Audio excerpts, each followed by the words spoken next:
Laisse-nous, on va s'amuser, papa. Laisse passer. Ami à la langue, ils sont Bien bonjour, Fabrice Rochuy, réussi à Tonton Polo. Scène 39. Donc aujourd'hui je vais vous parler de l'entrepreneuriat. L'entrepreneuriat, ouais. Comment bien entreprendre, les astuces et les conseils pour pouvoir être un excellent entrepreneur. Avant tout ça, je vais boire un coup votre santé. Puisque boire c'est important. Vous savez, notre corps est constitué de 70% d'eau. Donc il est essentiel de boire. Comme vous pouvez voir derrière moi, il y a cette belle statue de liberté. Et quand vous êtes entrepreneur, vous avez mille et une choses à gérer. Vous avez besoin de gérer donc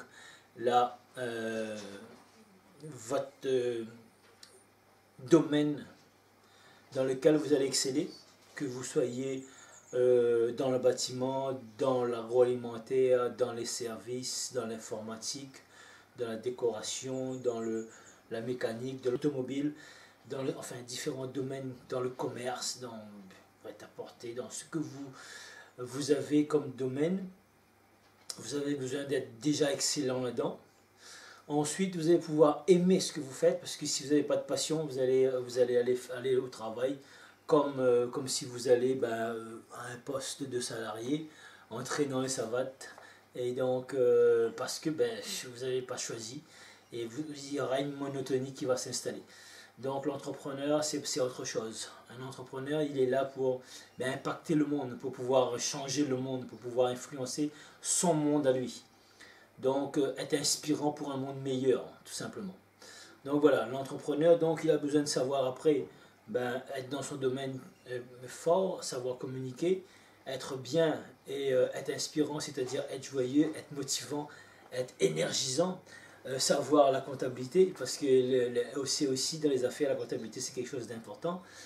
Savoir communiquer, savoir faire du marketing, savoir faire de la publicité, avec qui communiquer, comment communiquer, quand communiquer, quelle quantité de support, quoi, quand, où, comment, avec qui, tout ça. Donc on est très vite dépassé. Je suis en train de suivre là quelqu'un qui s'appelle Jean-Yves. On va très vite faire une vidéo aussi avec lui. C'est un facteur, un ancien facteur. Après 12 ans de facteur, il a décidé de changer et passer donc entrepreneur. Donc il a eu plusieurs propositions.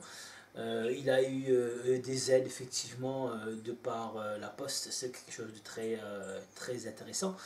Je vais revenir sur une autre vidéo là-dessus. Et donc aujourd'hui je suis en train de le suivre, et pas seulement le suivre de loin. J'ai été dans son établissement à 2 reprises, voir comment c'était, voir qu'est-ce qu'on pouvait améliorer. Et comme c'est pas quelqu'un, ce n'est pas un commerçant, donc il y a beaucoup de choses à apprendre. Il travaille avec ses enfants pour l'instant. Les enfants ne sont pas commerçants aussi, donc ils ont certaines habitudes de communication. Notamment son jeune garçon assez rebelle. Donc j'étais obligé de lui dire, écoute, on est dans le commerce, on n'a pas besoin d'être rebelle face aux clients, on a besoin d'être rebelle sur les actions, sur les stratégies, sur le marketing, sur la communication, mais pas avec le client. Le client, parce qu'il est susceptible, et le client c'est lui qui nous ramène de l'argent. Donc travailler là-dessus, voir l'organisation, parce que ils sont très vite dépassés, ils travaillent face à un lycée, donc à certains moments ils ont un rush de 100-150 personnes, et là il faut savoir gérer.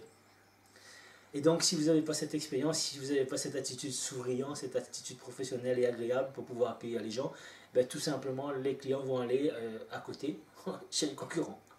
Donc moi, comme je le coach, et je coach Jean-Yves, donc aussi sa famille, puis donc il fallait donc mettre ici une vision pour faire comprendre aux enfants pourquoi leur père a créé une entreprise. C'est pour eux tout simplement par la suite, pour pouvoir qu'ils puissent réaliser leurs rêves, subvenir à leurs besoins pour leur famille, puisqu'aujourd'hui à l'île de la Réunion, vous savez, il y a 33% de chômage, 160 000 chômeurs. Donc quelqu'un qui se met en entrepreneuriat, à son compte en tant que chef d'entreprise, il aura besoin d'apprendre le métier.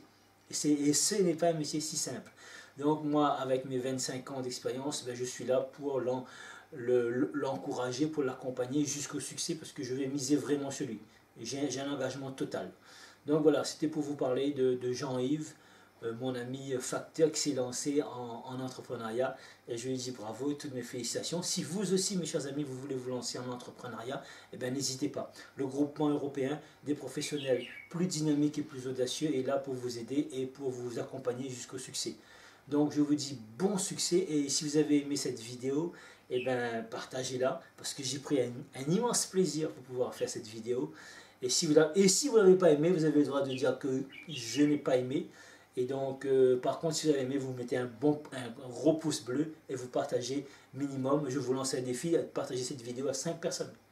Et 5 personnes, donc sur LinkedIn, sur Facebook, sur Twitter, sur Google+, sur ce que vous voulez. Hein. Donc, mes chers amis, je vous dis à très très bientôt. C'était votre ami Fabrice Rochoui, Réussir Tonton Polo, fondateur du groupement européen des professionnels plus dynamiques et plus audacieux. Je vous dis ciao, bye, à très bientôt, mes chers amis.